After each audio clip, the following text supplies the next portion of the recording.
Mr. President, your administration separated children. Garcia Luna has been charged. Joaquín Guzmán Loera. Entre Washington y México por Jesús Esquivel. Esta es una producción de Fluxus Comunicaciones. Este es el podcast de Entre Washington y México, con la agenda bilateral y sus protagonistas en voz de Jesús Esquivel.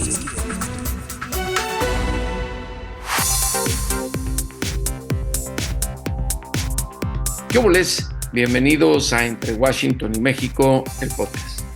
Como lo hemos comentado con diferentes invitados en múltiples ocasiones, en México la principal preocupación de la ciudadanía de a pie es la inseguridad y la violencia, más allá de lo que nos puedan contar los políticos y gobernantes.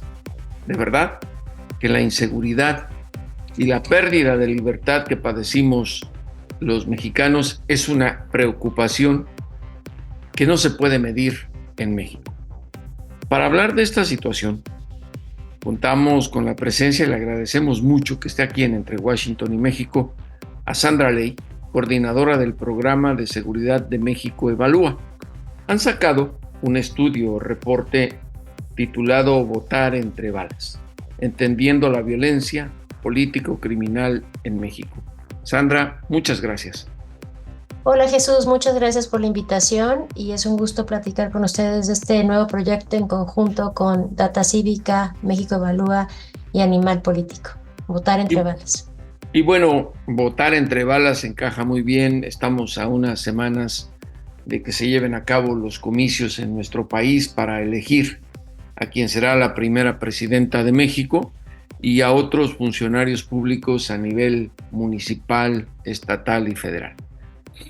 ¿Qué nos puedes decir del ambiente? Porque el título de entrada es ya un poco intimidante, ¿no? Votar entre balas. Pues Jesús, lo que documentamos desde 2018 a la fecha son estos ataques del crimen organizado contra autoridades, partidos, incluyendo candidatos, militantes y activistas, y el conjunto de la administración pública, no solamente autoridades electas, sino funcionarios públicos y su burocracia dentro de las distintas administraciones.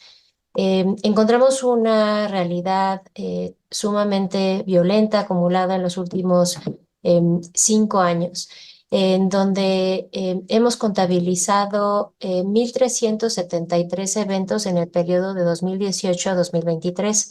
Esto si consideramos el conjunto de actores en la política, funcionarios, partidos y sus círculos más cercanos, incluyendo sus familiares, que es la nueva vía por la cual el crimen organizado también amenaza a estos actores políticos. Si nos enfocamos además en los periodos electorales, que es justamente en donde vemos el mayor aumento de esta violencia, también observamos un proceso de mayor violencia. 2018 con 71 candidatos y precandidatos atacados, sean asesinatos, secuestros, desapariciones, atentados y amenazas. 2021, 84 candidatos y precandidatos, es decir, 13 víctimas más.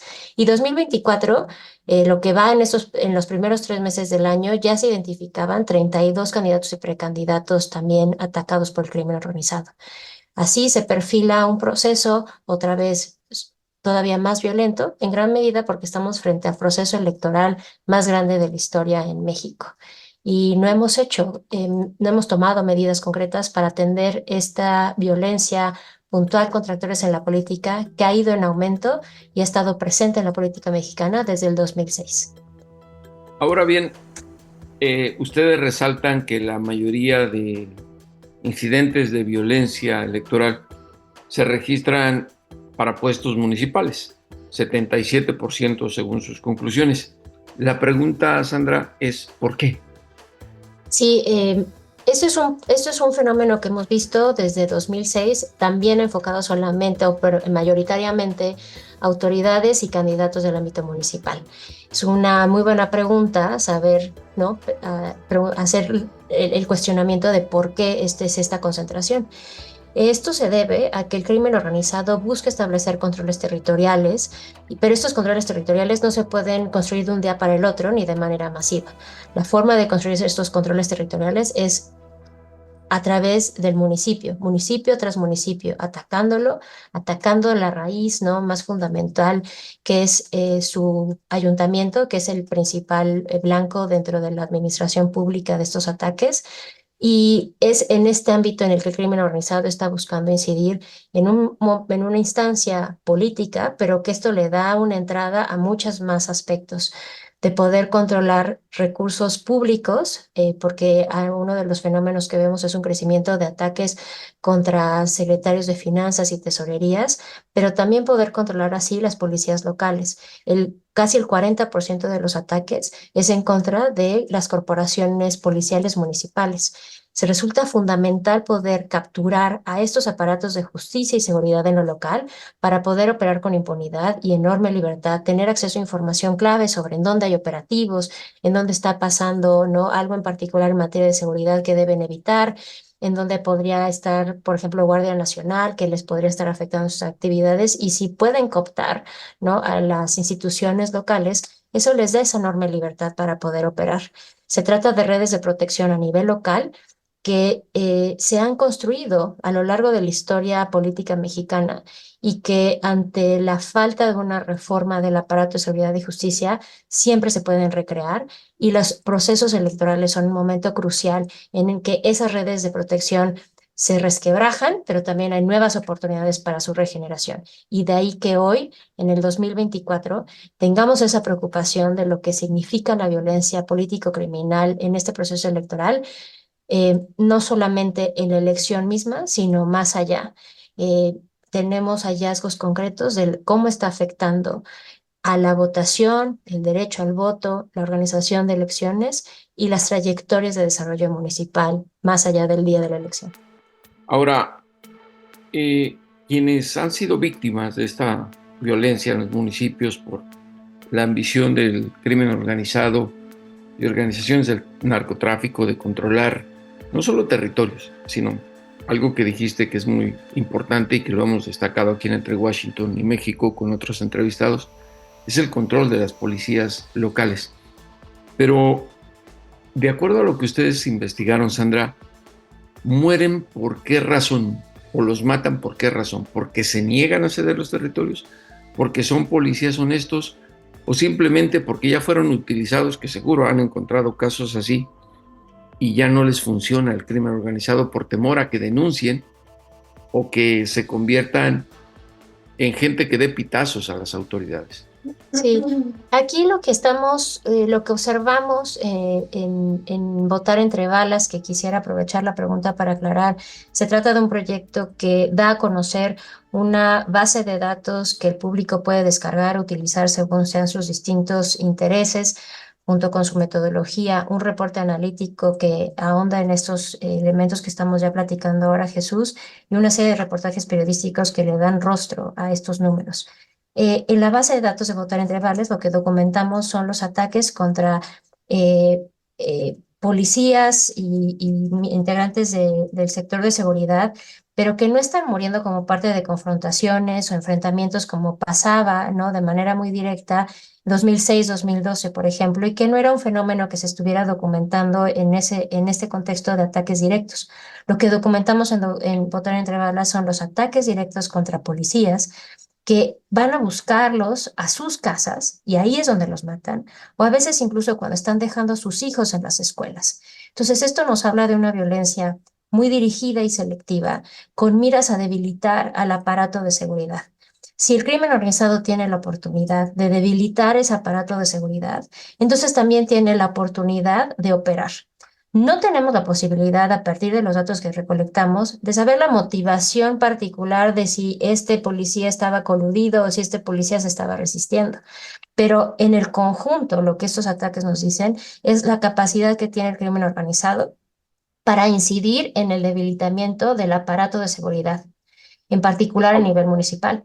Y lo que encontramos es que Estos ataques están acompañados de ataques además a alcaldías, regidurías, sindicaturas, ¿no? El conjunto de la administración pública municipal. Y encontramos además que cada uno de estos ataques deja su huella para la violencia subsecuente. Los ataques contra autoridades en el ayuntamiento en concreto en un año dado tienen un efecto en la tasa de homicidios del siguiente año, aumentando en 5 unidades la tasa de homicidios para el año subsiguiente. Es decir, esta es una huella que el crimen organizado deja para debilitar a la administración pública municipal y así poder operar con mucha más libertad. Eso es parte de un proceso más amplio que se ha denominado dentro de la literatura académica gobernanza criminal. Se trata del proceso que tiene el crimen organizado para convertirse en gobernantes de facto en estos municipios y controlar así no solo la política, sino también la economía y la sociedad. Esta dimensión política, estos ataques a actores en la política, es solamente la cara más visible de esta gobernanza criminal, pero que seguramente detrás subyacen otros tipos de ataques y otros tipos de controles en cuanto a movilización de las mismas comunidades, ataques contra activistas, contra periodistas y la expansión de la extorsión que hemos visto en los últimos años en el país. Ahora, poniendo los focos en el 2 de junio, todo lo que nos estás contando y lo que han investigado, documentado, ¿qué impacto tendrá en la población? ¿Habrá menos participación en las urnas? ¿Qué es lo que ustedes proyectan? ¿Habrá menos interés en defender una ideología, aunque no se participe votando? ¿Cuál será el efecto en la sociedad? Lo que estamos encontrando en el reporte que acompaña esta base de datos, que es un reporte que sacamos desde México Evalúa y Data Cívica, uniendo distintas bases de datos electorales también, en este reporte y un análisis estadístico que lo acompaña, encontramos que los ataques tienen un efecto en la organización de elecciones y en la participación electoral. Como tú sabes, Jesús, en el caso de México hay 2 momentos cruciales para que los votantes puedan ser parte muy activa de las elecciones. 1, como funcionarios de casilla, y 2, ¿no?, ejerciendo el voto. En estudios académicos sabemos que en los lugares de mayor violencia tiende a haber mayores rechazos a las invitaciones que hace el INE para participar como funcionarios de casilla. Lo que nosotros encontramos, además, es que cada uno de estos ataques tiene un efecto en la participación misma el día de la elección de funcionarios de casilla. Por cada uno de los ataques contra personas candidatas, encontramos que se reduce, ¿no?, la presencia de funcionarios de casilla capacitados. Es decir, el día de la elección, en un contexto de violencia, quienes ya fueron capacitados para ser funcionarios de casilla se ausentan el día de la elección, ¿no? Y esto es parte de un proceso de desconfianza, de miedo, de percepciones de riesgo y a veces del mismo crimen organizado desmovilizando la participación de los ciudadanos. Entonces, el día de la elección, por lo que nos estamos encontrando es que hay mayores sustituciones o funcionarios de casilla. Lo que termina pasando en esas circunstancias es que se toma a alguien de la fila para que funja como funcionario de casilla. Las elecciones se podrán celebrar, pero hay una pérdida de capacitación que tenemos en ese proceso. Y segundo elemento...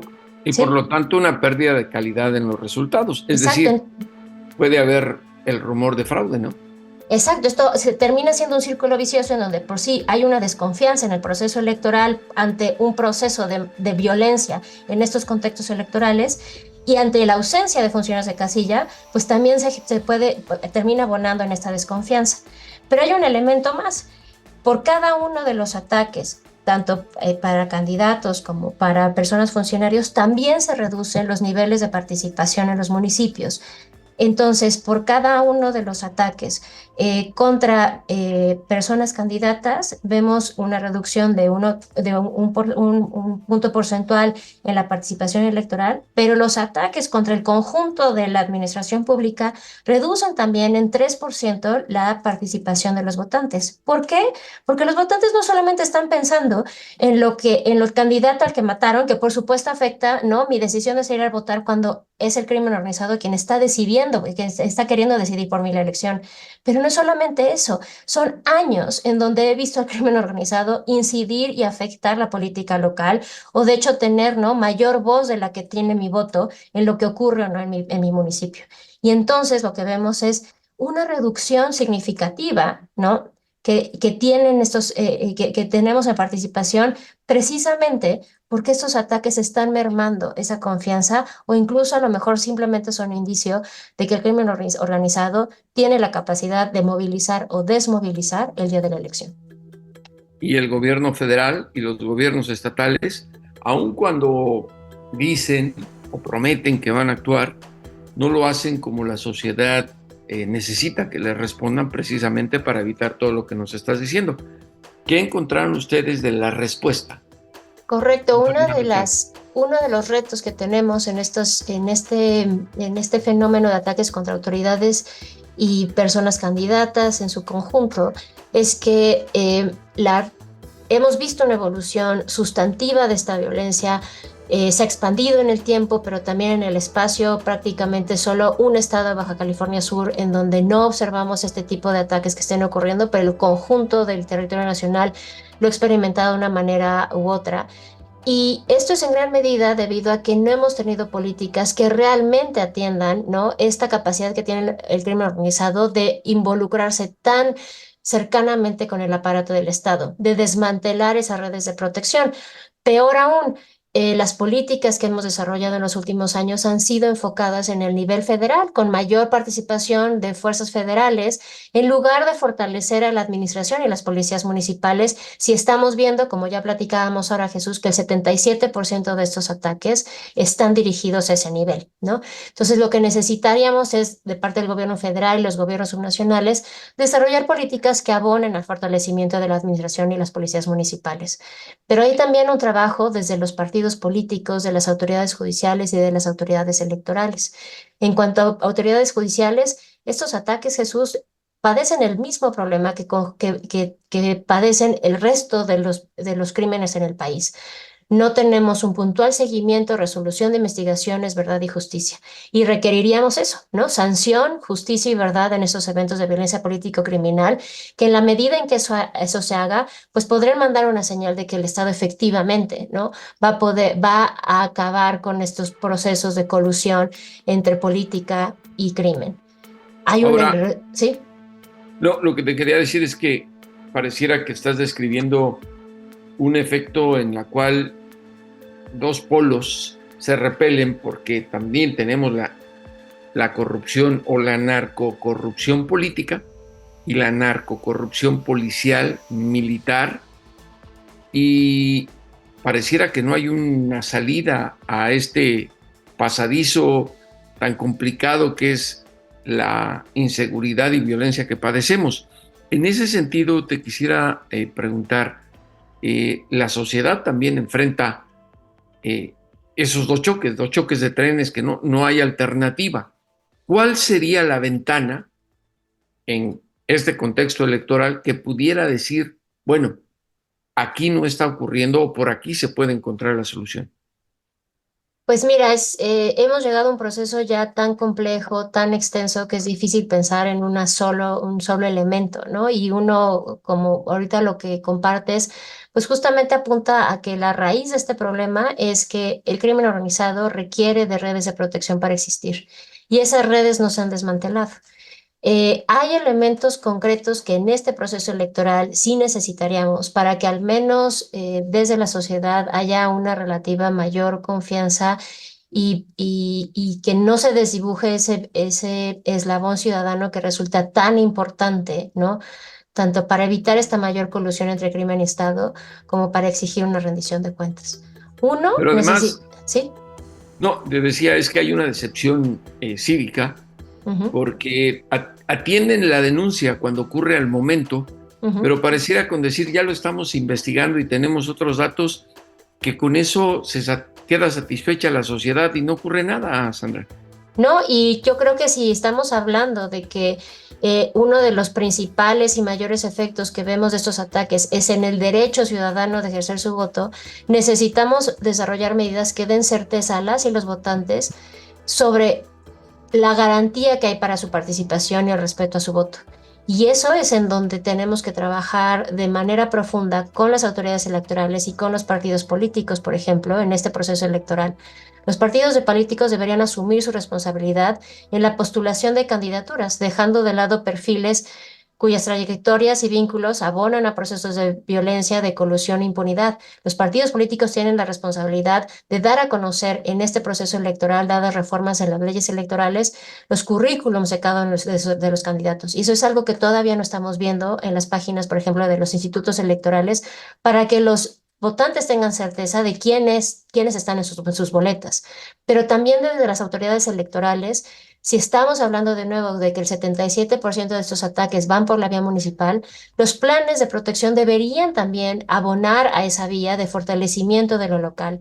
Y sin embargo, eso es un elemento que apenas está en curso después de haberse dado cuenta de una serie de ataques que ya tuvimos acumulados en estos 3 meses, que eso era lo que necesitábamos hacer con un mayor monitoreo y seguimiento constante de los incidentes de violencia, datos clave para hacer planes de prevención y protección, mapas de riesgo. Y en ese sentido esperamos que votar entre balas, con esta base de datos pública, con el reporte, con una serie de análisis que lo acompañan, pues abonen, ¿no?, en ese sentido, para poder ayudar al electorado a tomar decisiones más puntuales, conocer este contexto y así exigir una rendición de cuentas de las mismas personas candidatas en lo local y en lo federal. Sandra Ley, coordinadora del Programa de Seguridad de México Evalúa, aquí en Entre Washington y México. Gracias. Muchas gracias, Jesús.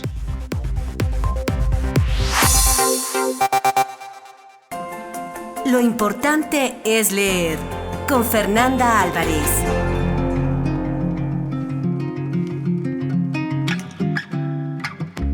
No sé ustedes, pero yo ya tengo mi tacita de café en mano porque llegó Fernanda Álvarez a Entre Washington y México con lo más importante es leer. Supongo que mi querida Fer trae una copa de vino, como es toda una dama de alta categoría de lectura, siempre nos sorprende. Hola Jesús, ¿cómo estás? Pues mira, aquí esperando que me digas qué leer esta semana. Ando, ¿qué bebidas? Aún así me tomaría un vino y la otra quizá algo más fuerte, no lo sé. Ah, caray. Pero mira, para el vino, no sé si recordarás esta hermosa película que era El Jardín Secreto. Y redescubrí un libro publicado por Alianza en tapadura, una edición muy bonita, justamente sobre El Jardín Secreto. Como es una peli que salió cuando, pues no sé si infancia, pero digamos mi adolescencia, la verdad es que en esos momentos en que la vi, nunca pensé que hubiese un libro. Y así que ahora que me topé dije, está el libro, nunca pensé que había sido basado en la película en un libro.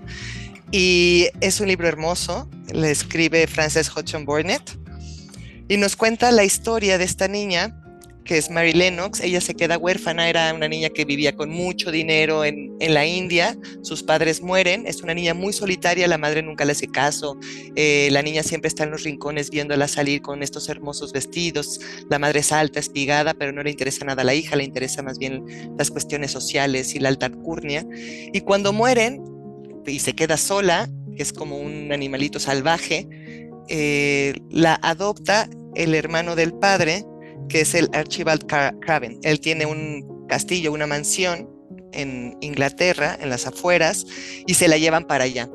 Como buena niña que nunca recibe amor, pues siempre es desconfiada, le cuesta mucho relacionarse con el otro, espera siempre ser atendida, ¿no? Desde ser bañada hasta ser vestida, entonces allá la miran con cara de niña, estás equivocada, así no va la vida, y poco a poco, a través de las palabras o de la narrativa que va haciendo esta autora, pues nos va recreando este universo tan bonito, en el cual pues el amor siempre lo puede todo, ¿no? Y cómo va ablandando la niña, cómo se va aprendiendo a relacionar con la naturaleza de otro modo, cómo está buscando ese jardín secreto que no le permiten entrar, descubre al hijo de Archibald, ¿no?, que está siempre encerrado y entabla una relación. Entonces pues simplemente es eso, es una novela muy bonita en el cual calienta un corazón enfriado, ¿no? Y la recomiendo mucho porque si no vieron la película, lean primero el libro, después ven la película, que también eso creo recordar que era maravillosa. Eso te iba a preguntar, como siempre en las reglas sobre películas y libros, el libro supera al trabajo en el cine, ¿no? Pues sí, porque siempre te da más contexto, hay más espacio para recrear escenas, para detenerte en ciertos momentos. Cuando ella entabla la relación con un pajarito, con un petirrojo, que es quien le enseña la entrada al jardín, ¿no? Es como mucho más delicado, y como ella va suavizándose por dentro, pues también, y yo creo que a través de la literatura tienes justamente esa capacidad que a veces el cine necesita resolverlo con otras maneras, ¿no? Ahora ya vi que te serviste el mezcal doble. ¿Para qué? Ahora viene. Pues es un libro que a mí me gustó muchísimo, que yo creo que puedes subrayar un montón de frases en cada uno de los capítulos. La autora, creo que no voy a pronunciar muy bien su nombre, pero es Dubravka Ugresic. Ella es de ¿Cómo? Dubravka Ugresic. Sí, es un poco complicado porque es de la antigua Yugoslavia. Nació en un pueblo cercano a Zagreb. Y ella vivió muchos años en Estados Unidos, tuvo que exiliarse, ¿no? Porque Zagreb siempre estaba siendo bombardeado, vivieron pues eso entre sótanos, ¿no? Para salvarse de los bombardeos, hablar todo el tiempo entre muertes y muertos, ¿no? Y de quienes quedan vivos todo el tiempo. Así que tiene una oportunidad de dar una conferencia en Estados Unidos, en Connecticut, y se queda ahí.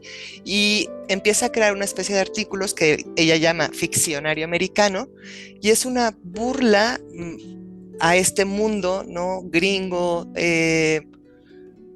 donde impera el culto al cuerpo, donde impera el consumismo, esto que se llama, entre comillas, posmodernidad, ¿no? El hacer jogging todos los días, el you're fine todo el tiempo, ¿no? Donde no importa quién eres. Y nos va contando en cada uno de estos ficcionarios, ¿no? Que funcionan como diccionarios, como palabras que empiezan justo un diccionario, ¿no? Desde jogging, addict, couch potato, ¿no? Y es un libro divertido, pero duro también, porque claro, ella está contraponiendo todo el tiempo este mundo que le es absolutamente ajeno, en el cual ella tiene que reinventarse, en el cual habla todos los días con su madre a la distancia para ver si todavía siguen vivos, para que la madre justo a través de los muertos pueda constatar su existencia, en el cual se junta con otros exiliados de distintas o por distintos motivos y hablan del lenguaje, ¿no? De la distancia con esa postura en la que eres el ser primario, ¿no? En este lenguaje que ya no es originario tuyo, sino que tienes que aprender y que tienes que ficcionalizar también de otra forma, ¿no? Entonces es un libro fuerte, pero de verdad que vale mucho la pena, que habla de migración, ¿no? Que además, pues todos sabemos que también el mundo no ha cambiado desde los 90s para acá y el sentido de la migración cada vez es más fuerte, no por deseo, sino por obligación. Entonces es un libro que sí, absolutamente, ¿no? Porque no hay opciones en el lugar en el que te tocó nacer, ¿no? Entonces es un libro duro, pero divertido, entrañable, en la cual ella nos abre las puertas a su propia intimidad, ¿no? Y sí lo recomiendo mucho, y por eso sí creo que es un libro un poquito más fuerte que una copa de vino. Por eso Fernanda Álvarez, para hacernos esta recomendación, se tomó un mezcal doble. Salud, mi querida Fer, y gracias. Muchas gracias, Jesús. Lean los dos, la verdad que son distintos tenores en los cuales te deja cada una de estas lecturas, ¿no? Uno es mucho más reflexivo, como siempre, y el otro, pues, te das cuenta que el amor sí cura todo. Fernanda Álvarez, en Entre Washington y México. Un abrazo. Igual, Jesús, gracias. Y ahora sí, a los criminales y a los políticos, por favor, pero por favor, devuélvanos a ese México que nos arrebataron. Hasta la próxima, aquí en Entre Washington y México, el podcast.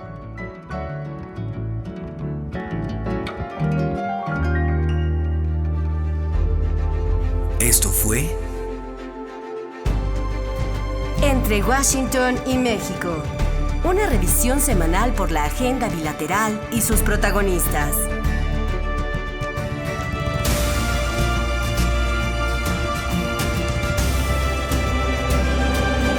Entre Washington y México. Esta es una producción de Fluxus Comunicaciones.